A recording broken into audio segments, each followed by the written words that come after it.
बहुत common question दिमाग में आता है कि नीट का तैयारी क्यों किया जाए, क्यों आखिर 11th-12th के बाद क्यों नहीं हम डायरेक्ट किसी ऐसा कोर्स में एडमिशन ले लें जिसमें मेरा कोई ईयर लॉस नहीं होगा, कोई ड्रॉप नहीं होगा। जैसे बी फार्मा है, बीएससी नर्सिंग है, बायोटेक्नोलॉजी है, बैचलर और भी बहुत सारे बायो साइंसेज में आप ले सकते हैं, डायरेक्टली एडमिशन ले सकते हैं। Why should be prepare for any competitive entrance examination. ये बहस मैंने और भी अदर एग्जाम्स के लिए सुना है।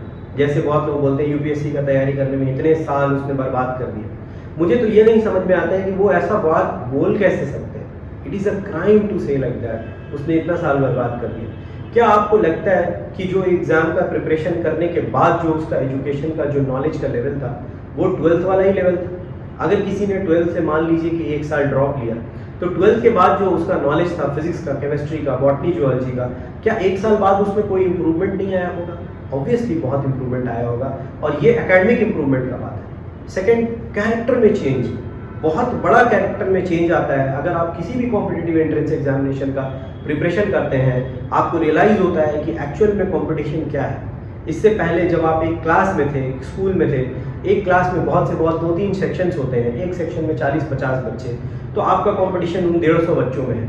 आपने किसी ओलंपियाड में पार्टिसिपेट कर दिया, साइंस कांग्रेस में पार्टिसिपेट कर दिया, उस शहर में मान लीजिए 50 स्कूल्स हैं, 50 स्कूल्स के 100 बच्चे आ गए, 5000 बच्चों के बीच में आपका कंपटीशन है। नीट में अपियरिंग कैंडिडेट इस साल मोर देन 25 lakhs है।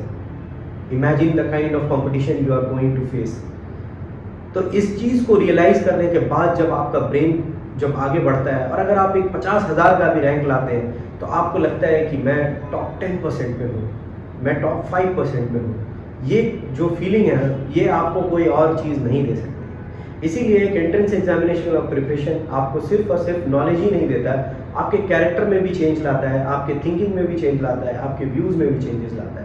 इसीलिए मेरे हिसाब से हर इंसान को जो एजुकेशनल बैकग्राउंड का है, जिसका कोई फैमिली बिजनेस नहीं है ऐसा, एक ना एक बार उसे कॉम्पिटिटिव एग्जामिनेशन जरूर देना चाहिए। उससे उसको बहुत कुछ सीखने को मिलेगा, बहुत कुछ समझने को मिलेगा, लाइफ के बारे में भी और एजुकेशन के बारे में।